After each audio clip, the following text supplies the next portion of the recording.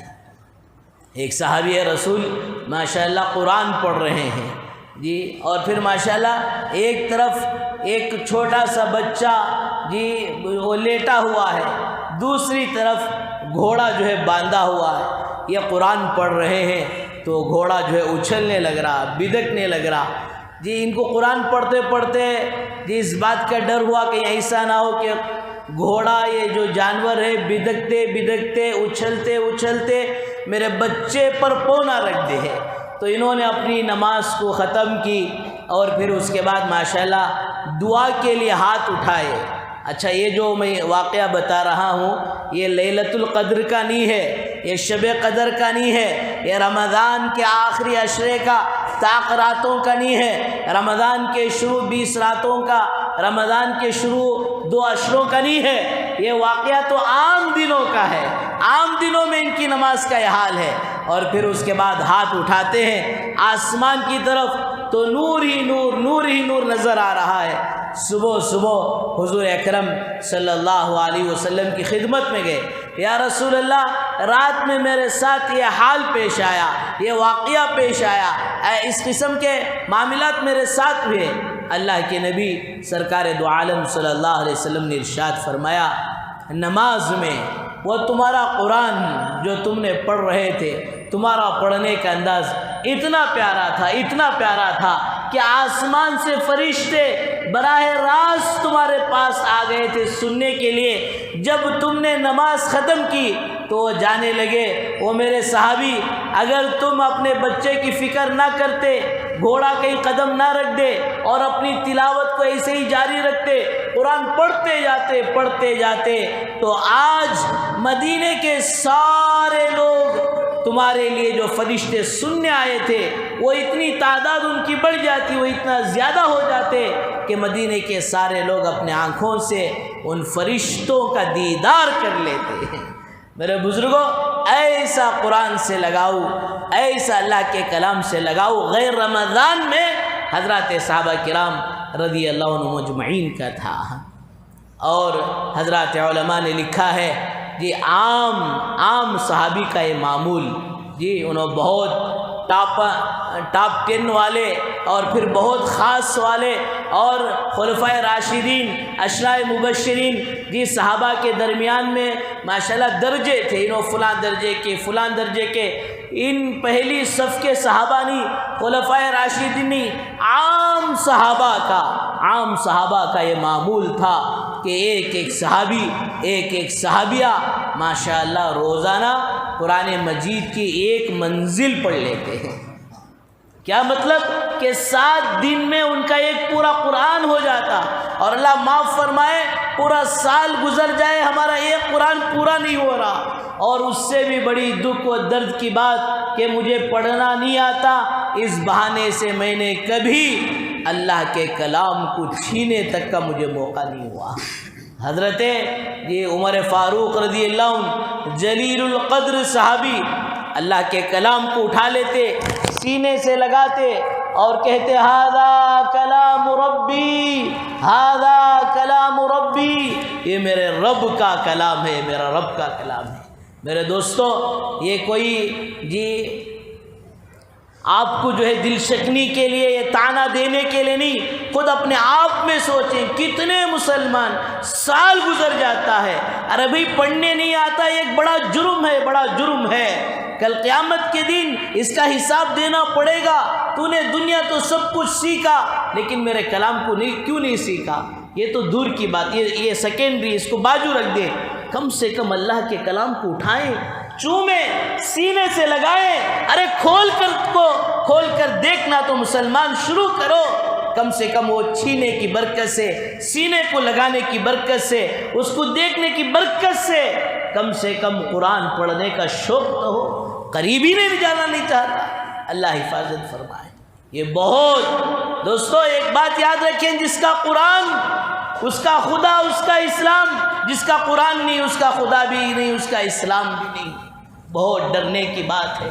اس لیے بزرگوں دوستو، اللہ کے اس کلام کو جی صحابہ کے نقش قدم پر چلتے ہوئے، صحابہ کے معمول کو اپناتے ہوئے اللہ کے کلام کو اٹھانا شروع کرو، اللہ کے کلام کو دیکھنا شروع کرو۔ لکھنے والوں نے کیا اچھا لکھا، کلام الہی دیدار الہی، کلام الہی دیدار الہی۔ تو حضرات صحابہ کرام رضی اللہ عنہ اجمعین عام دنوں میں یعنی شوال سے لے کر جی ربیع الثانی، جمادی الاولیٰ، جمادی الثانی تک روزانہ ایک ایک منزل پڑھ رہے ہیں، لیکن جیسے ہی رجب آتا ہے تو اور زیادہ اللہ کے کلام کو پڑھنا شروع کر دیتے، رمضان کے ویلکم میں، رمضان کے استقبال میں۔ تو ہمیں بھی چاہیے اللہ کے کلام کو سینے سے لگائیں، اللہ کے کلام کو پڑھیں۔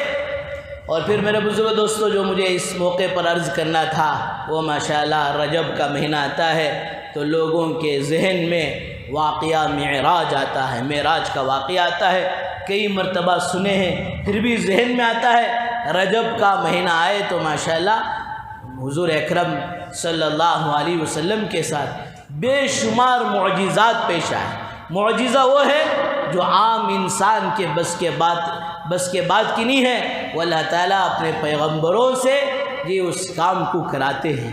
چاند کی طرف آپ نے انگلی کی تو وہ جو ہے 2 ٹکڑے بنا، یہ آپ کے معجزات میں سے۔ اور عجیب بات یہ ہے کہ بعض انبیاء علیہ السلام دنیا سے جاتے تو ان کے معجزات بھی ان کے ساتھ چلے جاتے، لیکن آپ کو اللہ تبارک و تعالیٰ نے ایسے معجزات دیے کہ وہ معجزات قیامت تک کے لیے باقی ہیں۔ قرآن آپ پر نازل ہونے والا معجزہ یہ قیامت تک باقی ہے۔ اور پھر فرمایا اسی طرح معراج کا واقعہ قیامت تک یاد رکھا جانے والا واقعہ، لیکن بزرگوں دوستو یہ واقعے کے جو اصل جی رموزات ہیں اور واقعے کے جو اصل پس منظر ہیں ان چیزوں سے عبرت لینا یہ اصل ہے کہ واقعہ معراج کیوں پیش آیا۔ حضور اکرم صلی اللہ علیہ وسلم تبلیغ فرما رہے ہیں جی، اس سے پہلے آپ نے کئی مرتبہ سنا کہ مکے والے قبول کرنے کے لیے تیار نہیں، ساتھ دینے کے لیے تیار نہیں۔ آپ طائف کا سفر کی، طائف میں کیا کیا واقعات پیش آئے، کیا کیا حالات پیش آئے جی، یہاں تک آپ کے جی جسم مبارک سے اتنا خون بہا جو پاؤں میں جا کر جم گیا۔ ہاں جی، پھر اس کے بعد یہ ابو طالب جو آپ کا کھلم کھلا ساتھ دیتے تھے۔ کفار و مشرکین کو آپ کے حیات میں کھلم کھلا جو ہے ستانے کے لیے موقع نہیں ملتا تھا۔ ان کا انتقال ہو گیا۔ گھر کے باہر ابو طالب ساتھ دے رہے ہیں اور گھر کے اندر امی جان حضرت خدیجۃ الکبریٰ رضی اللہ عنہ ساتھ دے رہی ہیں اور تسلیاں دے رہی ہیں۔ آپ لوگوں کے ساتھ غمخواری کرتے ہیں، آپ لوگوں کے ساتھ حسن سلوک کرتے ہیں، آپ کے یہ اخلاق ہے، اللہ آپ کو ضائع نہیں کرے گا، اللہ آپ کو ضائع نہیں کرے گا، آپ اطمینان رکھیں۔ حضرت خدیجۃ الکبریٰ رضی اللہ عنہ کا بھی اسی سال انتقال ہو گیا۔ آپ نے فرمایا عام الحزن، یہ سال میرے لیے غم کا سال بن گیا کہ اندر کی تسلیاں بھی ختم، باہر ساتھ دینے والے ابو طالب بھی دنیا سے چلے گئے، آپ غم زدہ تھے۔ فرمایا دوستو اللہ تبارک و تعالیٰ نے تسلی دینے کے لیے آپ کو معراج پر بلایا۔ تو میرے بزرگوں دوستو، جس طرح گزشتہ جمعہ میں نے عرض کیا کہ اللہ تعالیٰ جن بندوں سے محبت کرتے ہیں وہ صابرین سے محبت کرتے ہیں، صبر کرنے والوں سے محبت کرتے ہیں۔ ارے راستے میں جانے والا کوئی شرابی کبابی فرمایا گالی دے دے تو ہمیں برداشت نہیں ہوتا۔ فرمایا آپ کو تو آپ کے گھر والوں کی طرف سے، خاندان والوں کی طرف سے حالات آئے۔ ایک بار ابو جہل نے مارا تو حضور اکرم صلی اللہ علیہ وسلم کی پیشانی مبارک پھٹ کر خون جاری ہوا۔ حضرت حمزہ ابھی اسلام قبول نہیں کیے تھے، اس وقت آئے ہیں اور فوراً آپ کی خادمہ نے سارا منظر کہا بھتیجے محمد ابو جہل نے تیرے ساتھ یہ معاملہ کیا تو ابھی رک۔ فوراً گئے اور فوراً جا کر بدلہ لیا۔ آ کر اللہ کے نبی صلی اللہ علیہ وسلم کو بتا رہے کہ اب بھتیجے اس بات سے خوش ہو جائیں گے۔ بیٹے محمد میں نے تیرا بدلہ لے لیا تو خوش ہو جا۔ حضور اکرم صلی اللہ علیہ وسلم پھر بھی آپ کے چہرے پر خوشی نہیں آ رہی۔ بیٹے محمد کیا ہوا؟ کہا میرے چچا آپ کے اس بدلہ لینے سے آپ کا بھتیجا خوش نہیں ہوگا، پھر کس سے خوش ہوں گے؟ آپ اسلام لا لیں تو آپ کا بھتیجا اس سے خوش۔ ارے تجھے اس بات سے خوشی ہوگی، لے میں بھی اسلام میں داخل ہوتا ہوں، اشہد ان لا الہ الا اللہ و اشہد ان محمد رسول اللہ۔ میرے بزرگوں دوستو، حضور اکرم صلی اللہ علیہ وسلم کا یہ مشن تھا، دائم الفکر دائم الحزن، آپ ہمیشہ فکر مند، آپ ہمیشہ غمزدہ، اللہ کیسے میری امت کیسے جہنم سے بچ کر جنت کے راستے میں جانے والی بن جائے۔ آج اللہ معاف فرمائے دوسروں کا تو دوسرا، اپنے آپ کو ہم نے بھلا دیا، اپنے گھر والوں کی زندگی کو بے نمازی کی حالت میں، بے دینی کی حالت میں اور دین سے بیزاری کی حالت میں ہم دیکھ رہے ہیں، اور فرمایا ہمارے کانوں پر جوں تک نہیں رنگ رہی ہے، ہمیں ذرہ برابر پیشانی پر ہمارے بل نہیں پڑ رہے ہیں کہ میری بیوی آج کیا ہو رہی ہے، میرے بچے کیا ہو رہے ہیں۔ فرمایا آج کا مسلمان تو باقاعدہ یہ کہہ کر اپنے آپ کو بچانے کی کوشش کرتا ہے، کیا کرے زمانہ ہی ایسا ہے۔ میرے بزرگوں دوستو، زمانہ جدھر کو جائے ادھر کو جانا تھا تو پھر ہمالیہ پر دین کا پرچم لہرا کر بٹھا دیا جاتا۔ حضور اکرم صلی اللہ علیہ وسلم کو اتنی قربانیاں دینے کی ضرورت نہیں پڑتی، صحابہ کو بیویوں کو بیوہ کرنے کی ضرورت نہیں پڑتی، بچوں کو یتیم کرنے کی ضرورت نہیں پڑتی، مکہ جیسا مقدس شہر چھوڑ کر ہجرت کر مدینہ جانا نہیں پڑتا، اور مدینے کے پکے پکے باغات چھوڑ کر تبوک کو جانا نہیں پڑتا تھا۔ فرمایا اس بات کو سمجھائی گئی کہ دین کے لیے دنیا تو بقدرے مقدر ہے، 50,000 سال پہلے ہر کسی کی تقدیر لکھ دی گئی ہے، دین تو جتنا محنت کرو گے، جتنا کوشش کرو گے اتنا آئے گا۔ تو میرے بزرگوں دوستو، اس امت پر یہ ذمہ داری ہے کہ خود کو بچاتے ہوئے دوسروں کو بے حیائی سے، برائی سے، بے دینی سے بچانے کی فکر، بچانے کی کوشش۔ ارے باہر نہیں گئے، باہر جانے کی طاقت تمہیں نہیں ہوئی، اپنے گھرانے کو بچا لو۔ خدا کی قسم آج کا مسلمان، ایک مسلمان اپنے آپ پہ دین لا لے، اپنے گھرانے کی فکر کر لے، اپنے گھرانے پر محنت کر لے، تو فرمایا کہ ہر گھر کے اندر دین کا چمن دوستو پھر سے زندہ ہونے لگے گا۔ بہرحال یہ حالات کے تناظر میں حضور اکرم صلی اللہ علیہ وسلم کو اللہ نے تسلی دینے کے لیے معراج پر بلایا، اور معراج کے اندر بھی میرے بزرگوں دوستوں بہت ساری چیزیں حضور اکرم صلی اللہ علیہ وسلم نے دیکھا۔ مدینہ منورہ سے پہلے ایک جنگل، ایک وادی نظر آ رہی ہے، اور اس وادی پوری کی پوری خوشبو سے مہک رہی ہے۔ جبرائیل، یہ آخر یہ جنگل کون سا ہے، وادی کون سی ہے؟ یا رسول اللہ، یہاں فرعون کی گھر میں کام کرنے والی باندی نوکرانی حضرت مشاطہ کی قبر ہے، اور اس نے اپنے ایمان کی حفاظت کے لیے، اپنے دین کی حفاظت کے لیے اپنے دودھ پیتے بچوں کو گرم گرم تیل کی کڑائی میں ڈال کر بھنا دیا، لیکن ایمان میں فرق آنے نہیں دیا۔ اور پھر اتنا ہی نہیں، مشاطہ کی بھی اسی نسبت پر جان لے لی گئی۔ اس کی قبر یہاں محفوظ ہے۔ اس کی قبر کی برکت سے اللہ تعالیٰ نے اس پورے جنگل کو، اس پوری وادی کو خوشبو سے معطر کر دیا ہے۔ میرے بزرگوں دوستوں، فرمایا اللہ تعالیٰ قربانیوں کو ظاہری کرتے ہیں۔ اور پھر ماشاءاللہ آپ جنت کی سیر کی، جہنم کی سیر کی، وہاں کے حالات دیکھے۔ یہ بعض لوگوں کو دیکھا کہ ان کا سر پتھر سے کچلا جا رہا ہے۔ جبرائیل، یہ کیا معاملہ ہے؟ یا رسول اللہ، یہ لوگ وہ ہیں دنیا میں ان کے سر بھاری ہو جایا کرتے تھے، سر سجدے کے لیے جھکنے کے لیے تیار نہیں ہوتے تھے، آج اس کے بدلے میں ان کے سر کو کچلا جا رہا ہے۔ میرے بزرگوں، ذرا سر کا درد آ جائے اور بیوی رو پڑے، بچے رو پڑے تو آدمی برداشت نہیں کر سکتا۔ ذرا اس منظر کو سوچیں۔ رجب کا مہینہ، معراج کے واقعات یہ کھل کر پیغام دیتے ہیں۔ حضور اکرم صلی اللہ علیہ وسلم بن دیکھے جس بات کو کہہ دے وہ بات 100 کو 200 سچی اور پکی ہوتی ہے۔ اور معراج کے موقع پر تو آپ تو اپنے آنکھوں سے جو دیکھا ہے اسے بیان کیا ہے کہ اس کا سر کچلا جا رہا ہے، جو نماز چھوڑ کر سو جاتا ہے۔ تھوڑی دیر کے لیے یاد کریں، اچانک کوئی ایک ہتھوڑی انگلی پر پڑ جاتی ہے، اچانک کوئی پتھر انگلی پر پڑ جاتا ہے تو درد سے آدمی برداشت نہیں کر پاتا۔ کھاتے ہوئے اس انگلی کا مسئلہ ہو جاتا ہے، وضو بناتے اس انگلی کا مسئلہ ہو جاتا ہے۔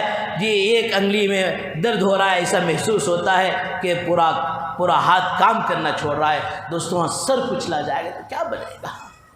اس لیے میرے بزرگوں، نمازوں کا اہتمام، اور بہت سارے مناظر آپ دیکھیں۔ ایک جگہ دیکھ رہے کہ لوگوں کے سامنے خوبصورت اچھا کھانا ہے، اسے چھوڑ کر وہ بدبودار کھانے کو، سڑا گلا کھانے کو کھا رہے۔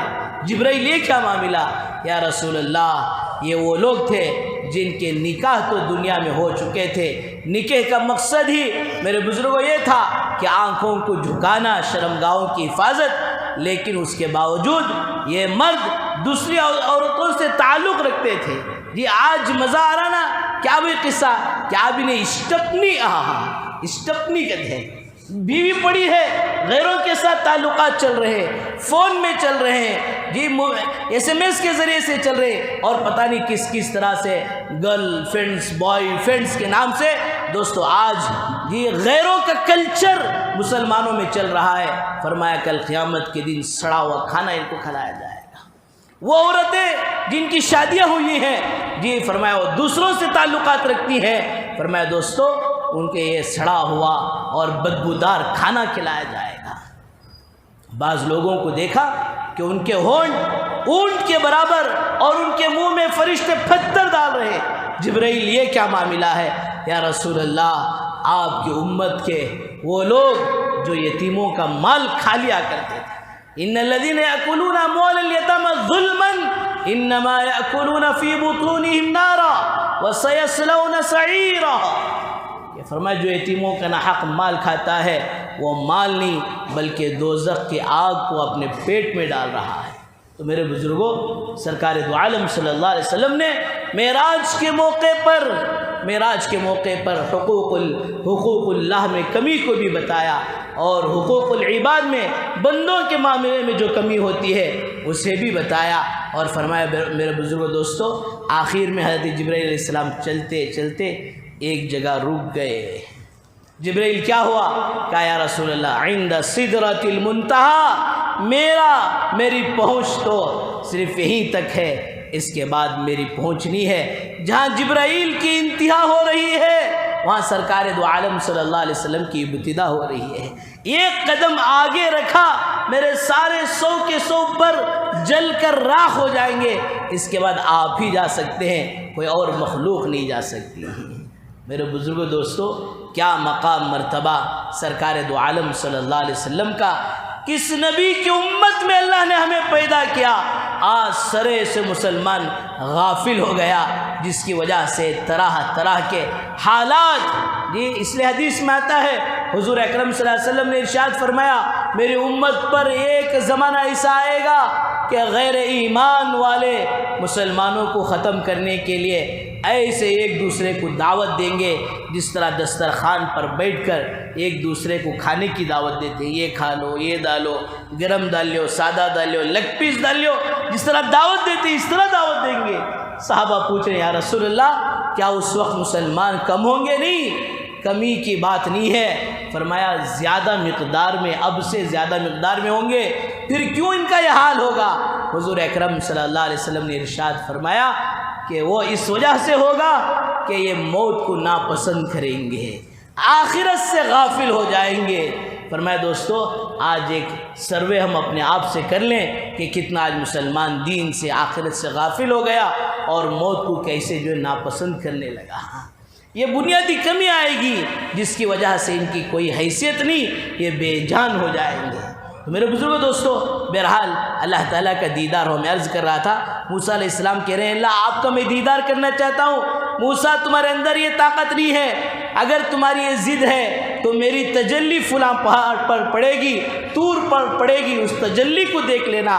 اللہ 7 آسمانوں کے اوپر اور حضرت موسیٰ زمین پر، فلما تجلی ربہ للجبل جعلہ دکا خر موسیٰ وصعقا، جیسے ہی تجلی پڑی، وہ تجلی کو دیکھنے کی کیپیسٹی حضرت موسیٰ علیہ السلام کو نہ رہی اور وہ پہاڑ جل کر سرما بن گیا۔ حضرت موسیٰ علیہ السلام بے ہوش ہو گئے۔ وہاں حضور اکرم صلی اللہ علیہ وسلم اللہ کے قریب ہو رہے ہیں۔ میرے دوستو، لمبی بات ہے، آخری پوائنٹ بات کر ختم کر دیتا ہوں۔ آپ نے، اللہ نے فرمایا، اے میرے محبوب مانگو، کیا مانگتے ہیں؟ انعامات ملے جی۔ السلام علیکہ ایھا النبی و رحمۃ اللہ وبرکاتہ، اے نبی میری طرف سے تم پر رحمت ہو، تم پر برکت ہو۔ اور اللہ کے نبی صلی اللہ علیہ وسلم دیکھ رہے ہیں، اللہ مانگنے کے لیے کہہ رہے ہیں، والسلام علینا وعلی عباد اللہ الصالحین، اللہ یہ آپ کی رحمتیں، برکتیں، سلامتیں مجھ پر بھی ہو اور نیک صالح میری امت پر بھی ہو۔ حضرت عبداللہ بن مسعود رضی اللہ عنہ فرماتے ہیں، اگر تمہیں حضور کی دعا چاہیے، اگر تمہیں حضور کی دعا چاہیے تو ضروری ہے کہ تم نیک صالح بن کر زندگی گزارو۔ موت کب ہے دوستو کسی کو معلوم نہیں ہے، دنیا تو مقدر ہے، ہم رہتے رہتے اپنی موت مریں، یہ حالات، یہ مصیبت، یہ پریشانیوں کی وجہ سے مرنا تو ہے ہی، لیکن ضروری بات دوستو یہ ہے، مرنے سے پہلے نیک صالح ہو کر یہ بن کر مریں گے تو جب تک نیک صالح امت رہے گی، اللہ کے نبی صلی اللہ علیہ وسلم کی دعا خود بخود دوستو امت کو ملتی رہے گی۔ اور اس کے علاوہ یہ مہاجر میں 1000 لوگ جو نماز پڑھ رہے، سارے اتحیات میں پڑھیں گے، السلام علینا وعلی عباد اللہ الصالحین۔ اور پورے کرناٹک میں نہیں، پورے ہندوستان میں نہیں، پوری دنیا میں یہ دعا ہر کوئی نماز میں پڑھے گا۔ جب آدمی نیک صالح ہوگا تو حضور کی دعا بھی ملے گی، ہر اتحیات پڑھنے والے کی دعا بھی ملے گی۔ اللہ تعالیٰ سے دعا فرمائے، اللہ تعالیٰ ہم سب کو ان باتوں پر بھرپور عمل کی توفیق نصیب فرمائے، بالخصوص نیک صالح بندوں میں اللہ تعالیٰ ہم سب کا شمار فرمائے۔ وآخر دعوانا الحمدللہ رب العالمین۔ جو حضرات سنت